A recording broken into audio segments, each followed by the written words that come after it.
सलाम, नमस्ते, आदाब। आप जुड़े हुए हैं पसमानदा डेमोक्रेसी से। और किताब पे चर्चा का जो सिलसिला था, जो खत्म हो गया था बीच में, अब उसको हम दोबारा से शुरू कर रहे हैं। इस सिलसिले की आज दोबारा से शुरू कर रहे हैं। सिलसिले की आज पहली किताब हम सेपियंस, युval नोआ हरारी की किताब सेपियंस को लेके आए हैं। और इसके बारे में थोड़ा सा बता दें। सेपियंस मुझे जब मैंने पढ़ा था तो मैं बहुत ज्यादा प्रभावित हुआ था युval नोआ हरारी साहब को, और उनके कोट भी लगातार लगा रहा था। तो हमारे फाकिर भाई लगातार उस पर कमेंट कर रहे थे कि भाई जाली आदमी है, फर्जी आदमी है। अब मैं इतना मुताला नहीं है, तो मुझे ऐसा लगता था कि यार ठीक तो लिखा है, सारी बातें तो सही लिख रहा है। अब मैं उसे इतना प्रभावित था कि उसकी बाकी भी किताबें पढ़ गया, जो भी हिंदी में आई थी सारी पढ़ गया। पहले इंग्लिश में लिया मैंने, फिर मुझे लगा सही से नहीं समझ में आई, दोबारा हिंदी में लेके पढ़ूं। फिर होमर डेस पढ़ लिया। फिर उसके बाद आई थी 21वीं सदी के 21 सबक, ये पढ़ लिया। तो आज हम उसकी पहली किताब, की मोटी मोटी किताबें, 600 पेज की किताबें हैं, पहली किताब पे हम बात कर रहे हैं। और क्योंकि मैं प्रभावित हूँ उनसे, तो मेरा थोड़ा पक्ष इनकी ओर ही रहेगा। और फाकिर भाई, क्योंकि उनको, उनकी नजर में युval नोआ हरारी जो है एकेडमिशियन ही नहीं है उनके नजर में, तो अब उसमें बात करेंगे। पहले उसके बता दें कि 1976 में इनका जन्म हुआ था। पीएचडी ऑक्सफोर्ड से किया इन्होंने। और हिब्रू यूनिवर्सिटी में ये प्रोफेसर भी हैं, प्रोफेसर एंड लेक्चरर हैं, ठीक है। और होमोसेक्सुअल हैं, उनका पति है। तो ये सब बातें जानना जरूरी, ताकि समझ में आए कि उनकी आइडियाज कहाँ से आ रहे हैं। और दूसरा बात, ये वेजिटेरियन है।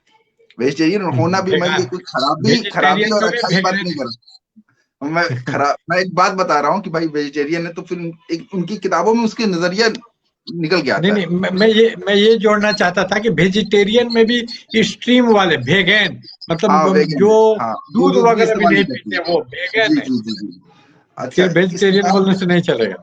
जी जी जी, इस किताब के बारे में वो लिखते हैं कि हम ये बात करें, हम कहाँ से आए थे, कहाँ जाना है, और कहाँ पहुंच रहे हैं। मतलब कह रहे हैं कि इस तरीके से मैंने एक ब्रीफ जो इंट्रोडक्शन इस किताब में मानो इतिहास का दिया। उन्होंने कहा कि एक इतिहास, पीस हिस्ट्री ऑफ फ्यूचर भी है, वो भविष्य का भी इतिहास लिख देते हैं, बहुत माहिर जी जी जी, है। ये रहा। हाँ, वही वही तो वही। मैं पहले बता दूं कि किताब है क्या। वो बता रहे हैं कि 3 क्रांतियां हुई हैं मानव इतिहास में। 3 क्रांतियां हैं जिसने इंसानियत को बदल दिया। पहले उन्होंने कहा चेतना की क्रांति, कॉग्निटिव रिवोल्यूशन। फिर उन्होंने कहा कि एग्रीकल्चर की क्रांति हुई। फिर अब कह रहे हैं कि 500 साल पहले से हम एक वैज्ञानिक क्रांति के अंदर दाखिल हो चुके हैं। तो अभी हम जो बात कर रहे हैं उनका, वो ये बात कर रहे हैं कि किस तरीके से उनकी जो किताब शुरू हो रही है वैज्ञानिक, सॉरी, चेतना की क्रांति से। उससे पहले, सबसे पहले फाकिर भाई से पूछते, फाकिर भाई इस किताब के बारे में वो पहले अब थोड़ा सा ब्रीफ बता दीजिए, फिर उसके बाद आपसे सवाल करना शुरू करेंगे कि आपको ये किताब हाँ, क्यों नहीं पसंद आई। पहले तो हमेशा मैं पूछता था क्यों पसंद आई। तो आप पहले बताइए क्यों नहीं पसंद आई ये किताब। ये आ, इस किताब के बारे में पहले बता दें कि आखिर ये किताब है क्या। ये किताब आजकल इसको बिग हिस्ट्री बोलते हैं। बिग हिस्ट्री का मतलब है कि ये छोटे छोटे घटनाओं को माइक्रो लेवल पर, कि भाई पहले हिस्ट्री बड़ा विशेषज्ञ स्पेशलाइज टाइप का लिखा जाता था, कि कोई भाई लिख रहा है तो अकबर के काल में खेती का पैमाइश, इसके ऊपर वो एक हिस्ट्री लिखी जाती थी, माइक्रो हिस्ट्री, एक छोटी टॉपिक पे। लेकिन एक स्वीपिंग टाइप की हिस्ट्री जिसमें पूरे मानव जाति का ही हिस्ट्री हो, और इस टाइप का इन्होंने लिखने का कोशिश किया। कि पूरे मानव जाति का, कि भाई मानव जाति का अपना एक इसेंस है। तो ये पूरे मानव जाति का इतिहास लिखा जा सकता है, कि पूरा ह्यूमन बीइंग, मतलब एक एंथ्रोपोलॉजिकल हिस्ट्री इसको कहा जा सकता है।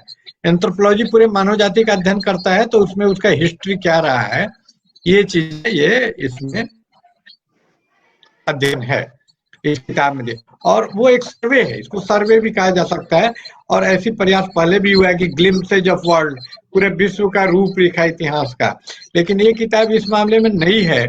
और कि ये किताब इसमें एक वो भ्रम देती है बड़ा साइंटिफिक होने का, कि बड़ा साइंटिफिक वैज्ञानिक विश्लेषण है या वैज्ञानिक ऐसा करके है वो। और कहीं कहीं तो आप पढ़िएगा कि इसको विज्ञान का इतिहास भी बोल दिया गया, जबकि ये साइंस वगैरह नहीं है। ये हिस्ट्री के लेक्चर रहे हैं, हिस्ट्री की किताब है, और आजकल उसको बिग हिस्ट्री कहा जाता है। तो ये है।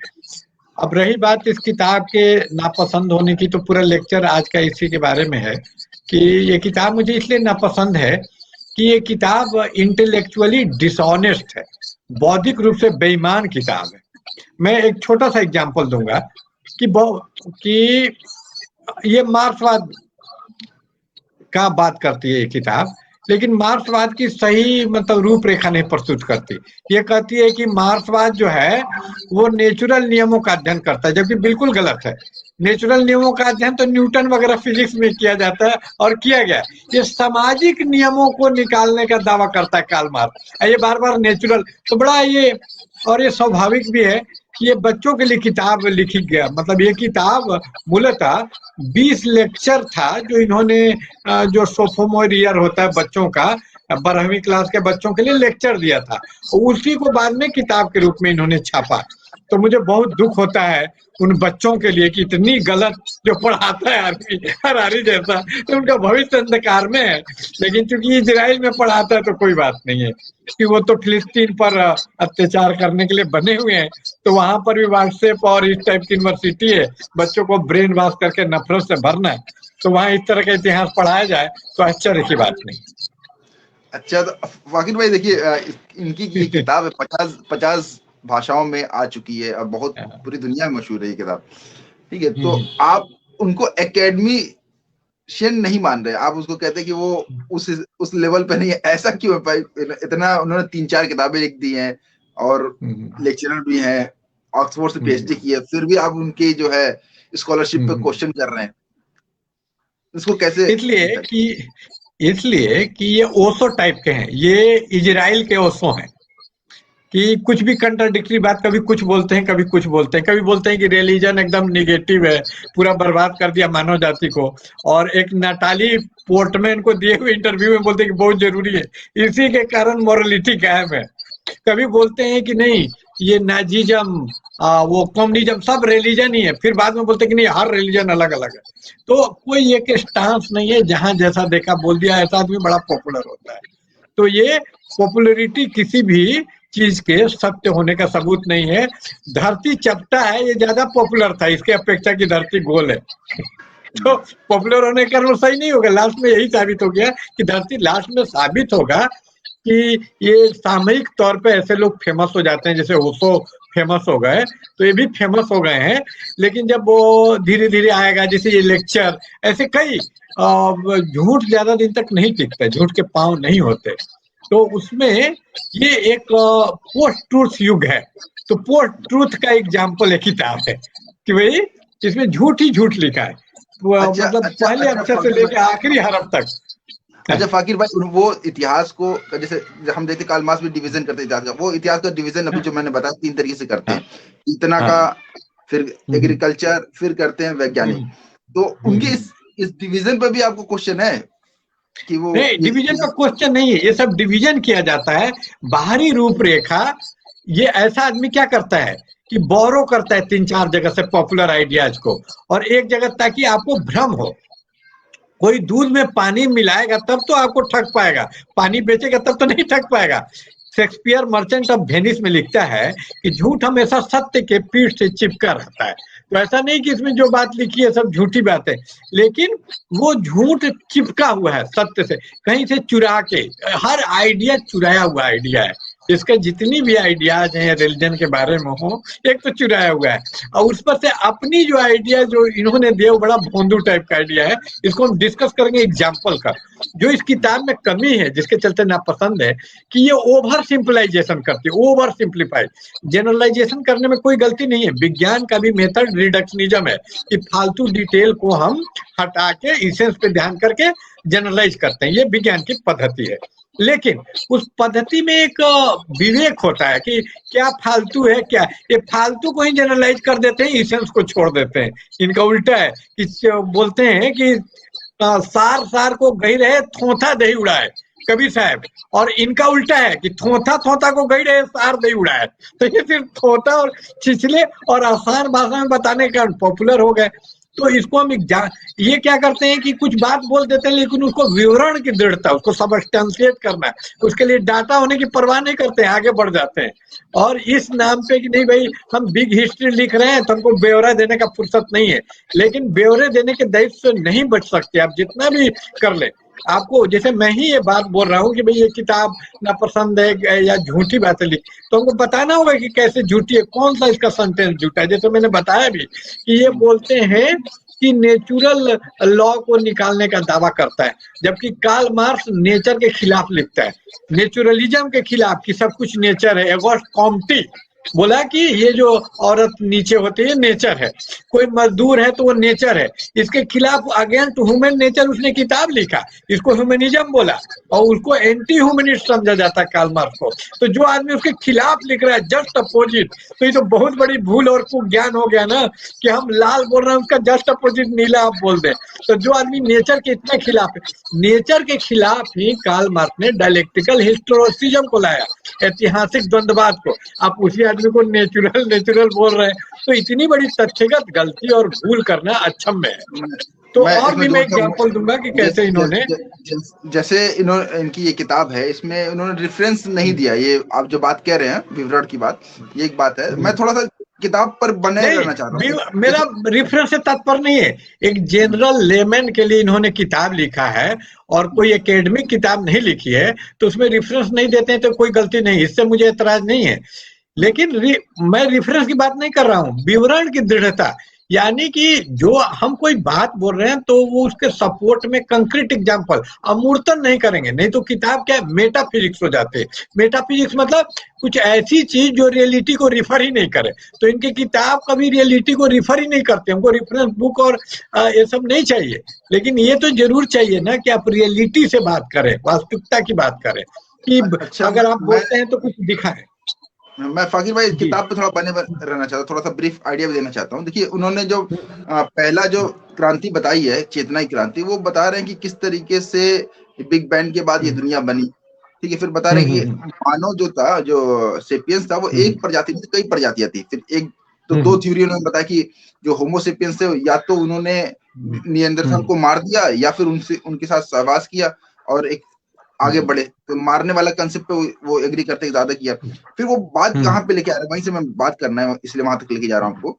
वो ये कह रहे हैं कि हम इंसान ज्यादा तरक्की कैसे की। उन्होंने कहा कि हमने बड़े समूहों का निर्माण किया। वो कैसे किया? क्योंकि हमने भाषा का निर्माण किया। उन्होंने कहा कि जब भाषा हुआ तो हम एक कल्पना को के ऊपर जो है इकट्ठा होना शुरू किए, कल्पित मतलब समाज का निर्माण किया, जिसको इमेजिनरी कम्युनिटी जो आप बता रहे थे कि उस तरीके से हमने जो है समाज के वो बताते हैं कि एक बंदर से आप केला नहीं ले सकते ये बोल के कि तुम मुझे केला देने का पुण्य करो तो तुमको स्वर्ग में असंख्य केले मिलेंगे। लेकिन हमने मनुष्यों ने ये चीज डेवलप की और इससे फिर एक समाज का निर्माण हुआ। ये समाज से जो हम आगे बढ़े, मतलब हम आगे बढ़ने के पीछे या ये महत्वपूर्ण कदम था। तो थोड़ा इस मिथ वाले कंसेप्ट पे थोड़ा बात करते हैं कि वो, क्योंकि मुझे तो ये बात उनकी ठीक सी लग रही है कि मिथ ने ही इंसान को जोड़ा और इतने बड़े बड़े समाज हम बना पाए। और फिर इसी मिथ से वो ईश्वर तक आते हैं। लेकिन हम पहले मिथ पे पहले बात करें, फिर ईश्वर पर आएंगे, क्योंकि उनका ईश्वर को लेके बहुत निगेटिव है ना। वो तो नास्तिक खुद को बताते हैं, तो फिर ये बताते हैं धर्म और ये सब जो है वो सिर्फ टूल था। ठीक है, तो इसमें पहले बात कर लेते हैं मिथ के ऊपर कि मिथ किसे क्या, मिथ और झूठ में क्या अंतर है। तो इन्होंने जो ये थ्योरी चुराई है वो थ्योरी पेरी एंडरसन से चुराई है।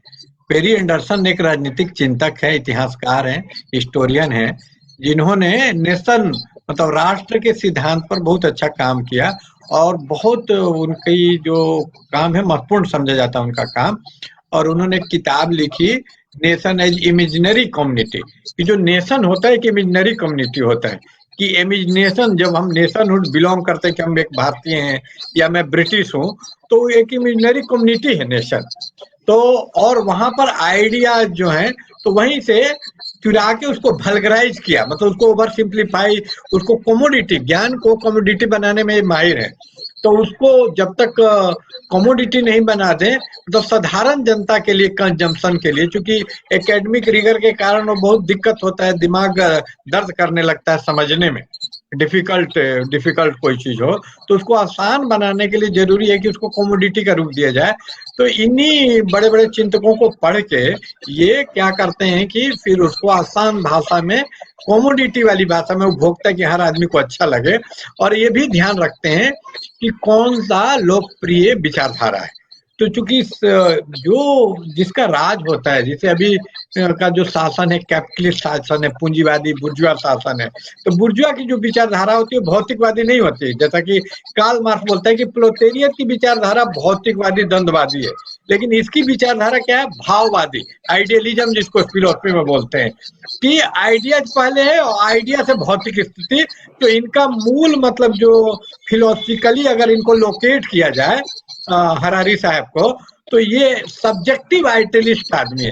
ये सब्जेक्टिव आइडियलिज्म, ये आइडिया को बड़ा प्रमुख समझते हैं, भौतिक कंडीशन को उसका डेरिवेटिव समझते हैं कि एक आइडिया था, मिथ था, उसी से पूरा भौतिक। जबकि कार्ल मार्क्स जस्ट अपोजिट है, वो बोलता है कि ये आइडिया इसलिए जन्म हुआ कि भौतिक कंडीशन ज्यादा प्राइमरी चीज है, मनुष्य का जो मटेरियल कंडीशन ज्यादा प्राइमरी है, प्रमुख है, और उस प्राइमरी कंडीशन के कारण डिफरेंट टाइप कोई आइडियोलॉजी और ये सब जन्म लेती है। जैसे कि कार्ल मार्क्स बोलेगा कि चूंकि शोषण है तो पूंजीवाद आइडियोलिज्म को जन्म देता है, क्योंकि मोड ऑफ प्रोडक्शन पूंजीवादी है, तो वो पूंजीवाद में ऐसा ही भाववादी दर्शन ही जन्म ले सकता है, जिसमें भाव, आइडिया, विचार ज्यादा प्रमुख हो और मटेरियल कंडीशन को सेकेंडरी माना जाए, उसको महत्व नहीं दिया जाए।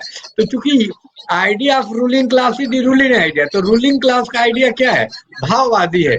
तो आप देखेंगे कि इसी कारण क्या होता है कि सारा जनता में, अब एक रिक्शे वाला भी लालच की बात करता है, क्योंकि पूंजीवाद एक लालच, ग्रिड, ज्यादा से ज्यादा प्रॉफिट का। तो यहाँ रिक्शे वाला भले ही प्रोलेटारिएट है, लेकिन वो भी देखिए कि आपसे ठगेगा 20 रुपया की जगह 40 रुपया भाड़ा, क्योंकि वो आइडिया जो राज कर रहा है, जो चारों तरफ आइडिया वो फैलाया जा रहा है, वो किसका आइडिया है, जो शासक वर्ग है। तो शासक वर्ग का आइडिया भाववादी है कि भाषा को बहुत ज्यादा महत्व दे देना है, इसके कारण ही ज्यादा पॉपुलर हो रहा है, आपको भी अच्छा लग रहा है। जब तक आप अपने आप को अनलर्न नहीं करेंगे, तब तक आप जो पढ़े हैं, जिसको ये लुई अल्थुसे कहता है आइडियोलॉजिकल अपरेटस ऑफ स्टेट, तो ये जिस आप स्कूल में पढ़े हैं, तो वहां आपको अपना गुलाम तैयार करने के लिए भी पढ़ाया गया। पढ़ाई सिर्फ वो ज्ञान को दो पार्ट में बांटता है कि एक साइंटिफिक नॉलेज है जो प्रकृति के बारे में है, उसमें पूंजीवाद भी कुछ नहीं कर सकता है, उसको भी मजदूर तैयार करना है। अब मजदूर को साइंटिफिक नॉलेज नहीं देगा तो वो बना नहीं पाएगा सामान, तो वहां वो सत्य को दिखाने के लिए मजबूर है, और सत्य करेगा तो उसका प्रोडक्शन ही नहीं होगा। लेकिन जहां उसको गुलाम बनाना है, उसको सत्य बता देगा कि हम तुमको शोषण करते हैं, तो फिर तो पूंजीवाद का वो खिलाफ लड़ने लग जाएगा।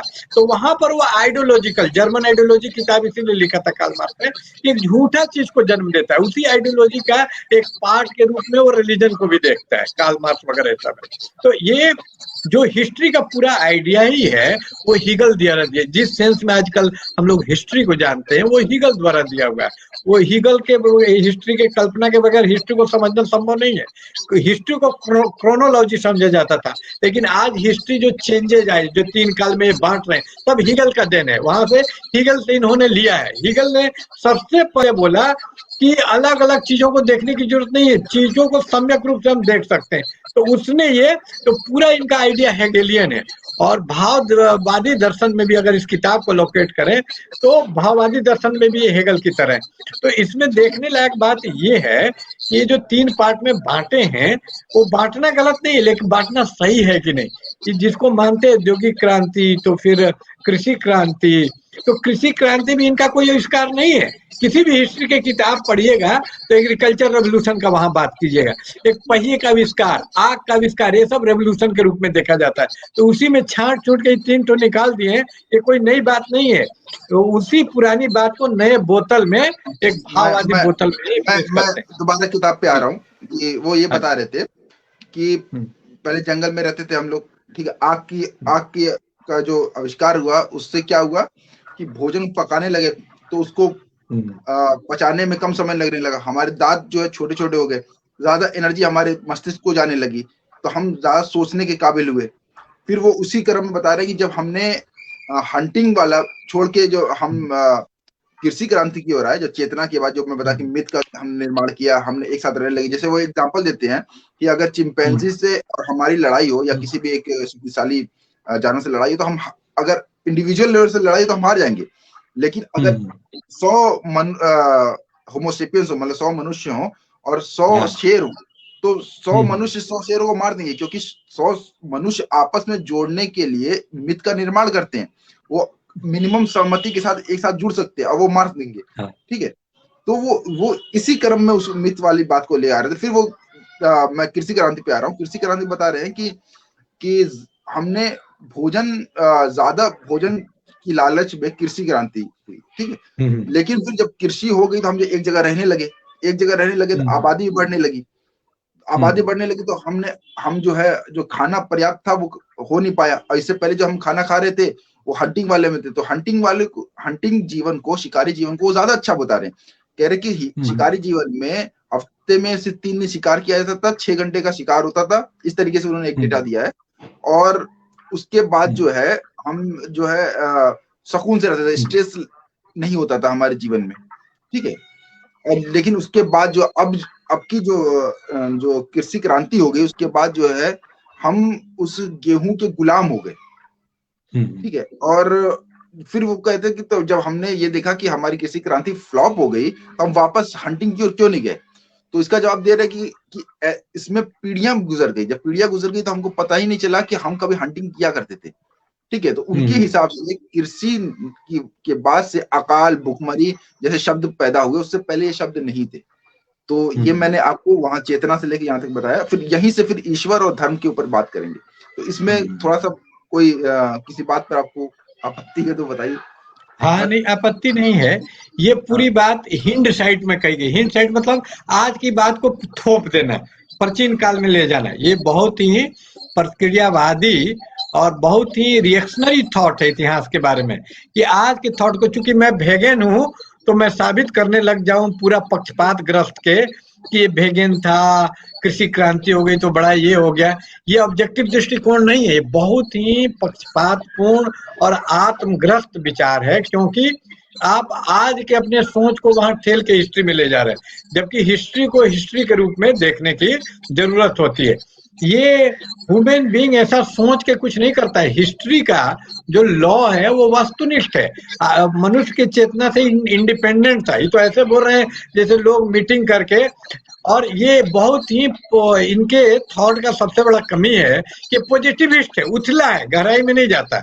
और सेकंड, स्पेकुलेटिव है, अनुमान पे आधारित है। वो अपने अनुमान को जांचता नहीं है वैज्ञानिक तरीके से, जिसको स्पेकुलेशन करते हैं कि आज हमारे यहाँ लेनिन को दावत पे बुलाया था, नहीं आया, तो आदमी स्पेकुलेट करता है कि लगता है ना कि जाम में फंस गया, लगता है कि लॉकडाउन लग गया। तो स्पेकुलेट करना, ठोस जानकारी कुछ नहीं होना, स्पेकुलेट कर रहे हैं। तो ये सबसे बड़ी कमी है कि रिगर तो बिल्कुल ही नहीं है।